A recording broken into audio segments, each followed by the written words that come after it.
Welcome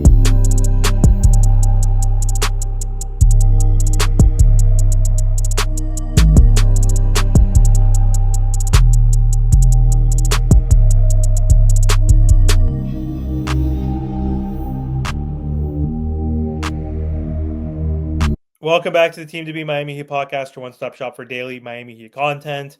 So for today's episode, I want to talk about Tyler Herro, who had surgery today on his ankle, and he's going to miss around 8 weeks starting today, which is very unfortunate. So Tyler Herro underwent successful surgery today to alleviate posterior impingement syndrome in his left ankle, and it looks like he's going to return mid-November, meaning Tyler Herro is probably going to miss 14 to 18 games to start the season, which is rough because he's our best offensive player. Tyler Herro is coming off a career year where he was an all-star for the first time, averaged basically 24 points per game, 5.2 rebounds, 5.5 assists, shot 37% from three, and he played 77 games. It was the healthiest season he's ever had in his career, but he's been dealing with injuries his entire career. So his rookie year, he missed like 25 games.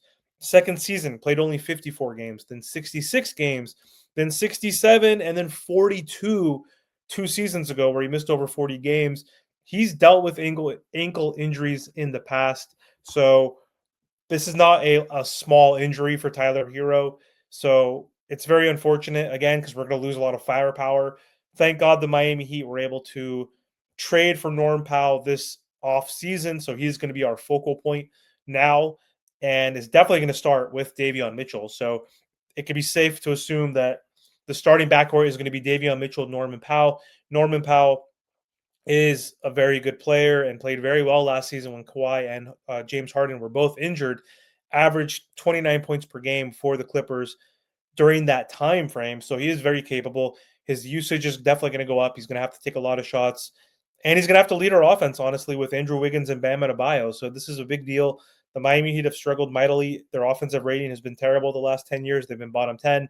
They've been bottom 3 in scoring the last 3 seasons, averaging like 109 points per game. So losing Tyler Herro is huge, especially because Tyler Herro made that leap. Like, he became an all-star for the first time, was again healthy, played 77 games, was efficient, and was growing and improving. And he's 25 years old. He's in his prime, and it's just sad to see. And now I don't know if Tyler Herro is going to get his extension. Like, I never wanted him to make 50 plus million. Right now he's making 31 million this season, which I think is the perfect amount for him, and was hoping that he could obviously continue to improve and earn that raise. And it looks like that conversation is going to be held next year, because why would the Miami Heat extend him by, I think October 3rd is the deadline to extend him on that 3-year, $150 million deal? They're going to have to wait till next season, where he can get 200 million for 4 years, so still averaging 50 million per year if the Miami Heat opt in to give him that extension. But either way, this is not good for the Miami Heat, a team who already struggled mightily offensively. Losing our best player, our best scorer next season for the first 15 games is tough.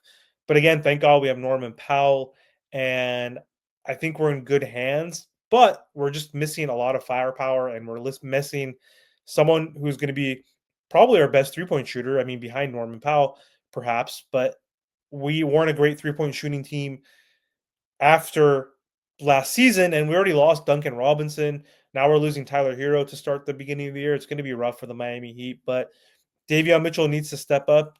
Norm Powell needs to step up.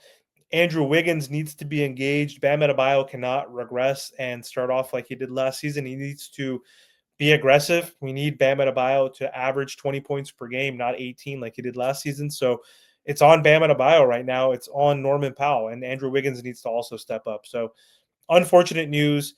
Sucks that Tyler got hurt apparently during training and practicing.